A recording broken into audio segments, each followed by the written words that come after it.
वाला काम जो आम इंसान नहीं कर सकता, आम इंसान की अकल में ना आए, अल्लाह के वली से सादिर होने वाला ऐसा कोई काम, उसको करामत कहते हैं। लेकिन करामत औलिया कराम की विलायत को साबित करने के लिए जरूरी नहीं।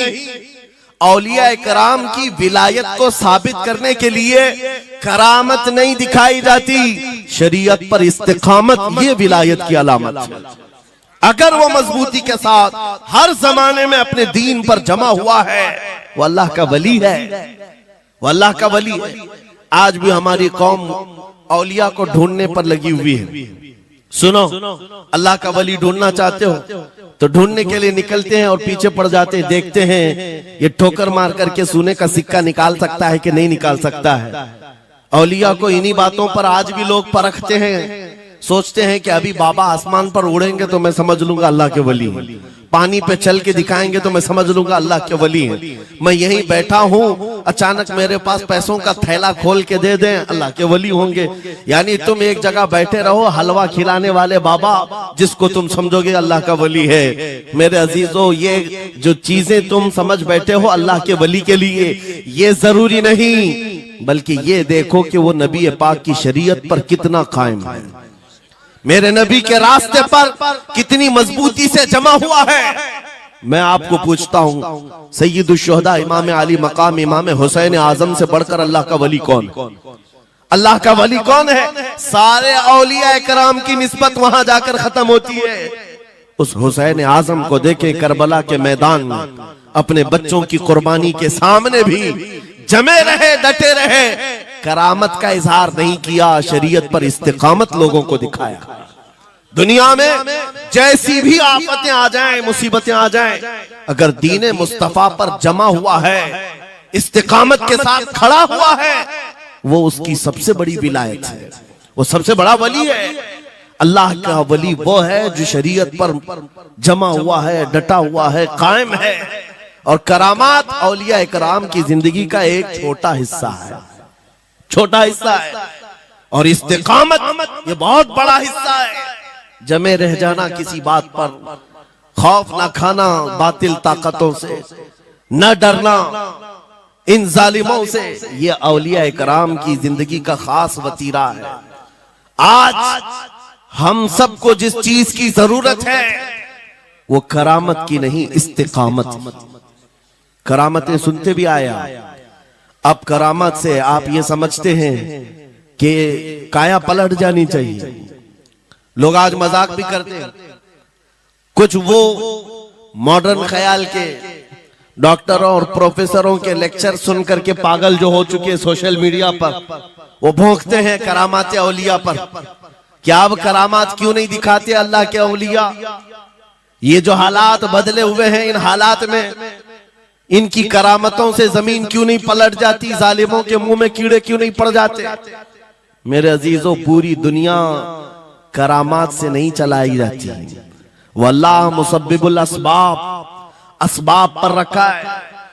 एक मशहूर जमाना बुजुर्ग हजरत मोहम्मद जाम रहमतुल्लाह अलैह बगदाद के हलाकू के जमाने के थे। हलाकू बादशाह जिसने बस्तियों की बस्तियां वीरान कर डाली और इतने कत्ल कर दिया था, जहां से गुजरता था इंसानों की खोपड़ियां। उसका जब बगदाद पर हमला करने का इरादा हुआ तो बगदाद से कई मील दूर उसका लश्कर लेकर वो पड़ाव किया और अपने 2 सिपाहियों को बगदाद का मुआयना करने के लिए भेजा। और उसकी दहशत तारी थी सब शहरों में, हलाकू अगर आ गया तो हिलाक हो जाएंगे, इसके फौजी सबको बर्बाद कर डालेंगे। हलाकू का नाम सुनते ही लोगों में दहशत तारी होती थी। तो 2 सिपाही 2 फौजी हलाकू के बगदाद मुआयना करने के लिए आए तो लोगों में खलबली मच गई, अब जाएं तो कहां जाएं? तो हजरत मोहम्मद जाम रहमतुल्लाह अलैह एक बुजुर्ग थे, उनके पास लोग दौड़ते हुए आए और वो वजू फरमा रहे थे, उनके हाथ में पानी का कटोरा था और आकर के लोग रोने लगे, हुजूर हलाकू आ गया, बगदाद तबाह कर डालेगा, बगदाद को बर्बाद कर देगा, आप बचा ले, अल्लाह के वली हैं, आप दुआ करें। उन्होंने अपनी कटोरी पलट दी और कहा जाओ, अल्लाह हिफाजत करेगा। रिवायत में मिलता है कि वो 2 सिपाही ढूंढते ढूंढते रह गए, उनको बगदाद नजर ही नहीं आया। कोई बगदाद का न घर दिखा, न महल, न रास्ता, कुछ नहीं। वापस वो अपने बादशाह के पास जाकर कहते हैं हम तो बहुत ढूंढ करके आए, बगदाद मिला ही नहीं। हलाकू ने उन दोनों सिपाहियों को कत्ल कर दिया। कहा कि तुम झूठ बोलते हो, मुझे बगदाद की रोशनी यहां से दिखती है और तुम्हें कैसे नजर नहीं आया?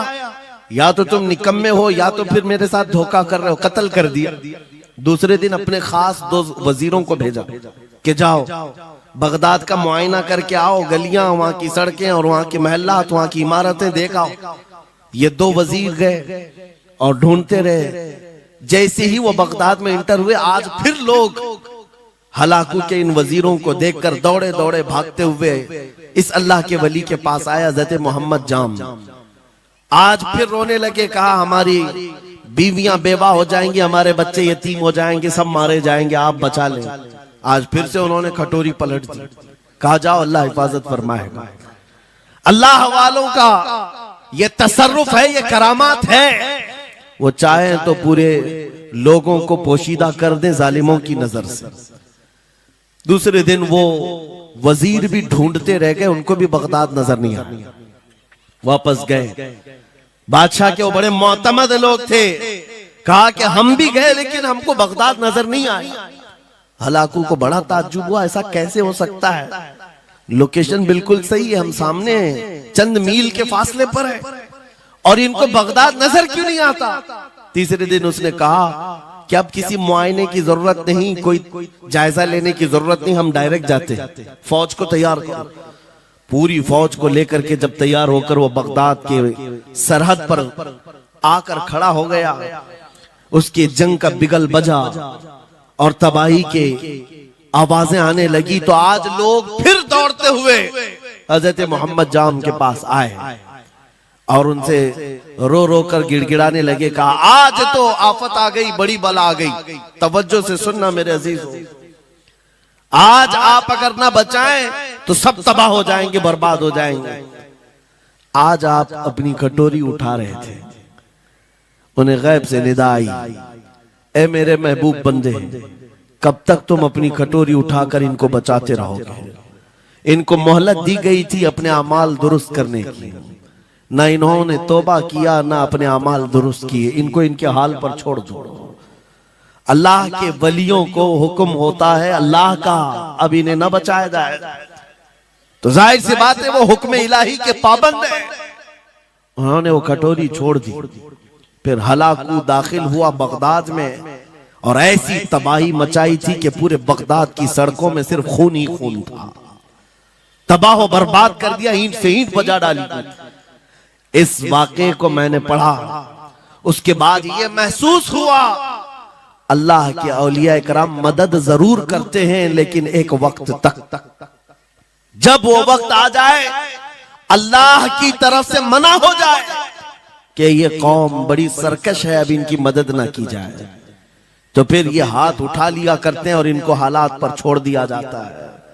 अजीज़ान गिरामी वक़ार, औलिया कामिलीन की करामतों पर भौंकने वालों से भी मैं यही कहूंगा, वो चाहे तो पल भर में हालात हमारे बदल दें, चाहे तो जमीन को उलट पलट दें, लेकिन वो अल्लाह के हुक्म के पाबंद होते हैं।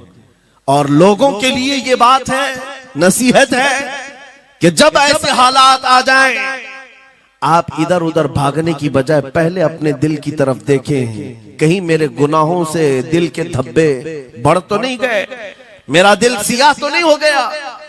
सच बताओ मेरे अजीजों, इतने सख्त हालात के बाद कितने लोगों को ऐसी तौफीक हुई कि रात का अंधेरा छा गया हो और तौबा करने का जज्बा बढ़ गया हो, रात के वक्त बैठ करके रोने लग गया हो।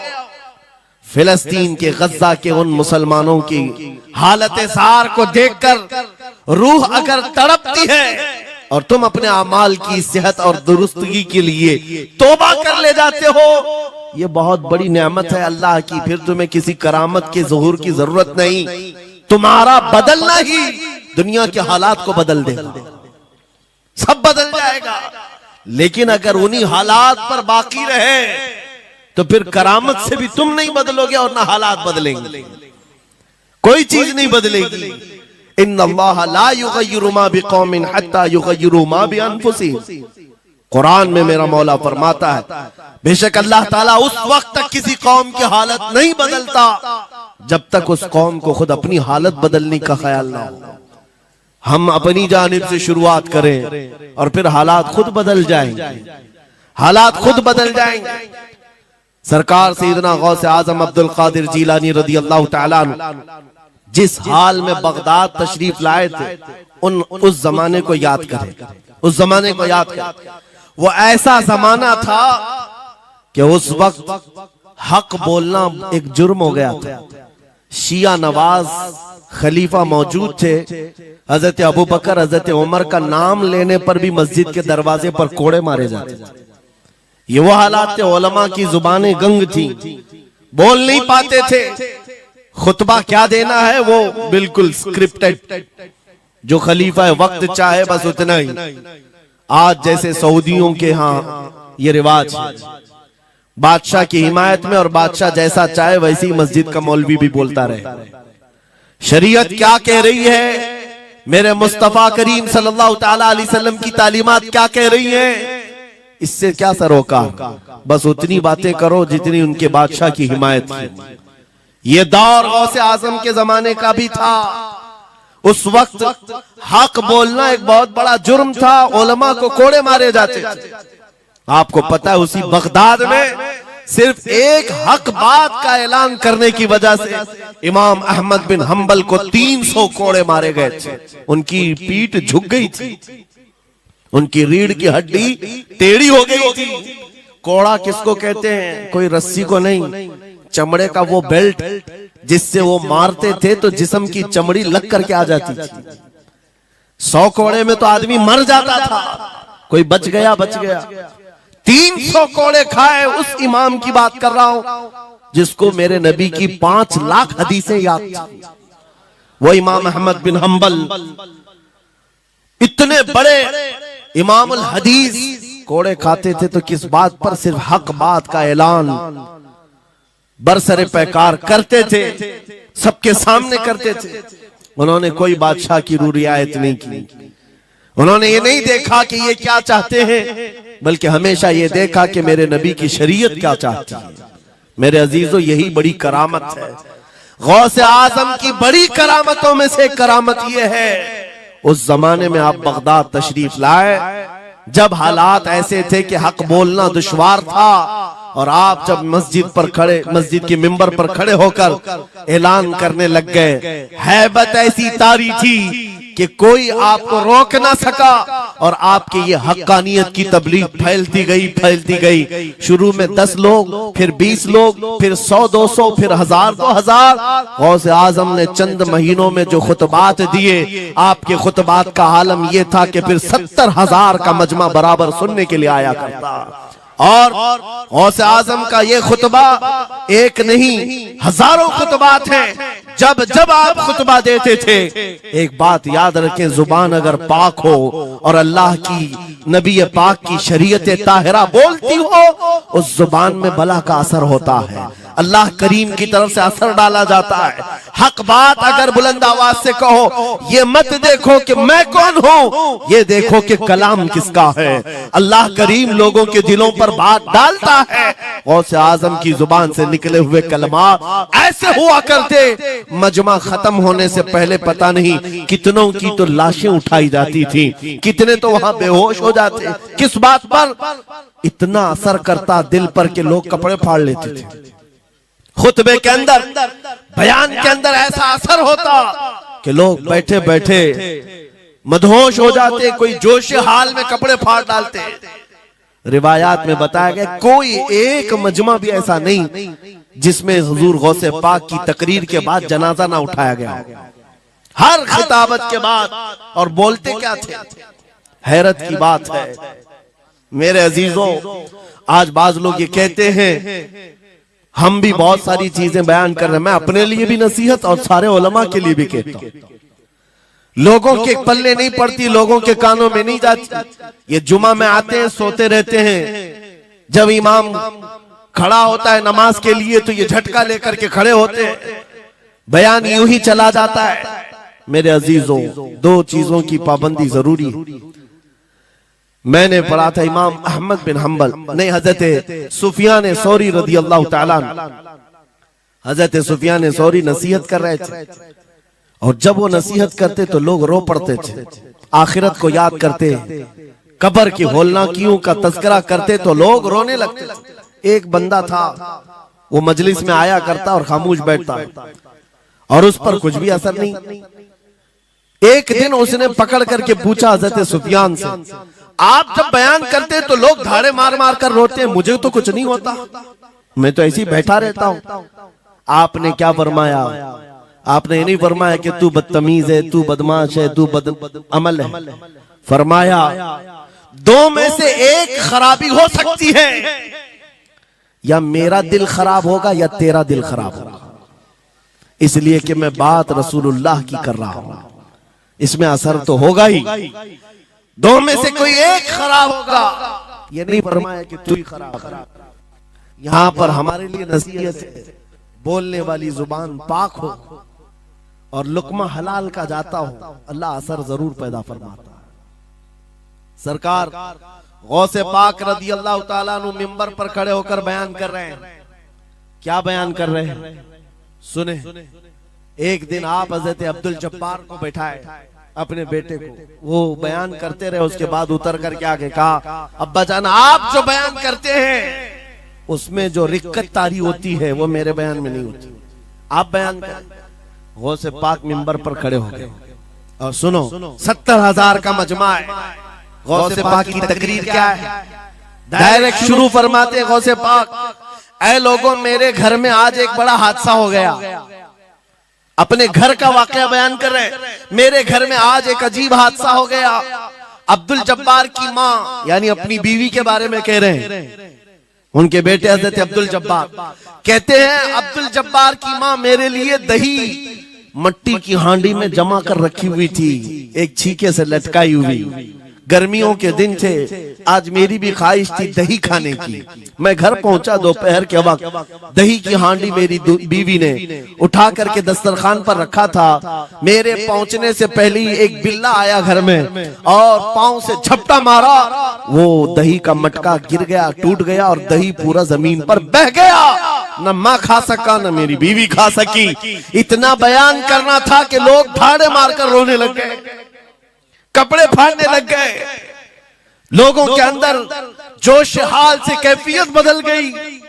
मेरे अजीजों, कोई अपने घर का वाकया बयान कर रहा हो कि दही की हांडी फट गई, दही बह गया, इसमें कौन सी ऐसी बात है रोने की? ये हमारे और तुम्हारे लिए हो सकता है।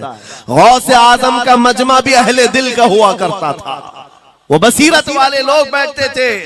गौसे पाक क्या बयान कर रहे थे? गौसे पाक के बयान का मतलब ये नहीं है कि अब्दुल उनकी बीवी दही की हांडी जमाई थी और उनके लिए खाने का इंतजार कर रही थी।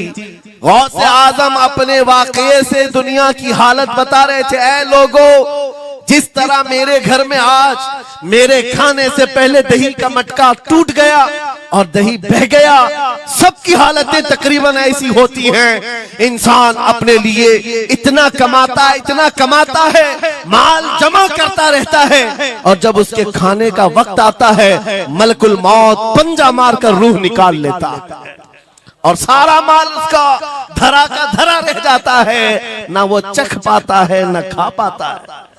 गौसे पाक रज़ी अल्लाह ताला अन्हु ये दुनिया की हालात बता रहे थे, और मेरे अजीजों, आज भी वही हालात हैं हमारे, आज भी वही हालात हैं। हमने कमाने के लिए अपनी सेहत गंवा दी, रात नहीं देखा, दिन नहीं देखा, दौड़ते रहे माल हासिल करने के लिए, इतना जमा कर लूं, इतना जमा कर लूं, इतना जमा कर लिया, जब तक तो सेहत बिगड़ गई, शुगर भी आ गई, बीपी भी आ गई, और ऐसी बीमारियां लग गई कि आप इनको ठीक करने के लिए जितना जमा किया था खर्चा करते रहो। शेख सादी रहमतुल्लाह अलैह फरमाते हैं, ये दो कामों में तो इंसान की पूरी जिंदगी खत्म होती है। पहले कमाने के लिए सेहत गंवाता है और फिर सेहत बचाने के लिए माल गंवाता है। ये दो चीजों में गौसे पाक रज़ी अल्लाह ताला अन्हु की नसीहत यही थी कि इतना जमा कर ले जाते हो, इतना जमा करते हो कि फिर जब खाने का वक्त आता है तो मियाँ ऐसे हालात होते हैं कि नमक भी नहीं खा पाते, शक्कर भी नहीं खा पाते, दूसरी बातें तो छोड़ो, शुगर वाले शक्कर नहीं चख पाते, बीपी वाले नमक नहीं चख पाते। अरे ये बड़ी छोटी चीजें हैं, और माल देखो तो करोड़ों का है, अरबों का है, अरबों का माल पड़ा हुआ है, नमक नहीं चख पाते, शक्कर नहीं खा पाते। किसके लिए जमा किया था? और थोड़ी और बड़ी बीमारी हो गई तो पानी भी नहीं पी पाते, डायलिसिस चल रहा है, किडनी खराब है। कितने ऐसे लोग मिलते हैं आज, कितने ऐसे हैं जिन्होंने साफ मुझसे कहा कि डॉक्टर ने पूरा गिन करके कहा है कि पूरे दिन भर में जो है एक ढक्कन से पानी पीना, बोतल का जो ढक्कन होता है उस ढक्कन से बस बूंद बूंद चखते रहना, पानी ही ना पियो, इसलिए कि किडनी काम नहीं करती। ये दुनिया है मेरे अजीजों, हमने अपनी सेहत गंवा दी, पूरी की पूरी सेहत गंवा दी इसको हासिल करने के लिए। इसी को मेरे इमाम अहले सुन्नत फाजिल बरेलवी ने कहा था, शहद दिखाए जहर पिलाए, कातिल डायन शोहर कुछ, इस मुर्दार पे क्या ललचाए, दुनिया देखी भाली। लेकिन समझ में किसी को नहीं आता, उस वक्त समझ में आने लगता है जब जाने का वक्त होता है। जाने के वक्त हालात ऐसे होते हैं, मैं अक्सर अपने टूर में देखता हूँ, उमरा पे जाते हैं, बगदाद पे जाते हैं, खूब आयश से रहते हैं, सबको पता रहता है प्लेन में सिर्फ 30 किलो का अलाउड है, लेकिन मार्केट में जाते हैं तो उनको कुछ खबर नहीं होती, सब खरीद रहे होते हैं। हो जाए, खरीद करके लाकर रूम में भर दिए, और आज शाम में जाना है तो ठोस रहे हैं इस बैग में उस बैग में, नहीं घुसा। और उसके बाद फिर एयरपोर्ट पहुंचे तो कभी इसको रिक्वेस्ट कभी उसको रिक्वेस्ट, थोड़ा हमारा भी ले लो, थोड़ा हमारा भी ले लो। अरे वहां सबका 30 है, कोई लेने को तैयार नहीं। फिर खरीदा हुआ वहीं छोड़ करके हसरत भरी निगाह से देखते जाते हैं, किसी की खजूर छूटी हुई है, किसी के मुसल्ले छूटे हुए हैं, किसी के कपड़े छूटे हुए हैं। हर बार हम एयरपोर्ट पे देखते हैं, छोड़ करके जा रहे होते हैं, बड़ी हसरत से देखते हैं। मेरे अजीजों, ये कोई लतीफा नहीं, सेम यही हालात जब दुनिया से जा रहा होता है एक इंसान, मरने से पहले उसकी आंखें फटी रह जाती हैं। क्यों कहा गया है मरने के वक्त सबसे पहले उसकी आंखें बंद कर दो? क्योंकि वो अपना माल देख रहा होता है, अपनी औलाद देख रहा होता है, अपना घर बार देख रहा होता है। मैंने इसको बनाया था, इस तरह से कमाया था, इस तरह से इसको पाला था, ये सब देखता रह जाता है। उनमें से किसी चीज को उठा भी नहीं पाता, ले नहीं जा सकता, यहाँ तक कि ऐसी हालत होती है खुद जा भी नहीं पाता, दूसरों के कंधों पर सवार होकर जाना पड़ता है। ये दुनिया की हकीकत। गौसे पाक की तालीमात अगर पढ़ते रह जाओ मेरे अजीजों, तसव्वुफ का एक ऐसा किला है, गौसे पाक की तालीमात काफी है तुम्हें तौबा करने के लिए, दुनिया में दिल लगाने के लिए और उससे दिल हटाने के लिए। गौसे पाक की तालीमात काफी है। आपने फरमाया था दुनिया में ऐसे रहो जैसे कश्ती समंदर में चलती है। कश्ती समंदर में चलती है यानी पूरे भरे हुए मौजों के पानी पर कश्ती चल रही है, लेकिन उसका कुछ बिगड़ता नहीं है। हाँ, अगर पानी कश्ती के अंदर आ गया तो फिर कश्ती के लिए खतरा है, डूब जाएगी। तुम दुनिया में ऐसे ही रहो कि तुम्हारे अंदर दुनिया ना आए, तुम दुनिया में हो, तुम्हारे अंदर दुनिया ना आ जाए। अगर तुम्हारे अंदर दुनिया घुस गई तो डूब जाओगे, फिर यहां से निकल नहीं पाते। मौलाना रोम इसी की मिलती जुलती बात कहते हैं। मसनवी शरीफ में जलालुद्दीन रूमी फरमाते हैं, एक चूंटी को देखा, शहद का एक कतरा जमीन पर गिरा हुआ है, शहद का कतरा चिपकने वाला होता है, यानी उसके अंदर गम होता है। चूंटी करीब से आई, एक चुस्की ली, शहद को चखा और जाने लगी। फिर आई, पेट कहां भरता है चूंटी का मीठे से। अरे शहद तो पानी में भी रखो ऊपर से आके गिरती है, और शहद खाना है उसको। और दूसरी तरफ से आई, फिर गई, पेट नहीं भरा, चारों तरफ से उस कतरे को चाट चाट के गई। मौलाना रोम फरमाते हैं, फिर चूंटी के दिल में ख्याल आया, मैंने हर तरफ से तो शहद को चक्कर देखा, टेस्ट एक ही है, बीच कतरे में कैसा टेस्ट होगा? कतरे के बीचों बीच शायद अलग टेस्ट होता है। तो चूंटी ये सोच करके कतरे के ऊपर चढ़ गई, जो शहद का कतरा था उसके ऊपर चढ़ गई। कहा ऊपर चढ़ करके मैं चुस्की लूंगी इसकी और चखूंगी। और जब चढ़ गई तो उसके सारे पैर हाथ उस पे चिपक गए।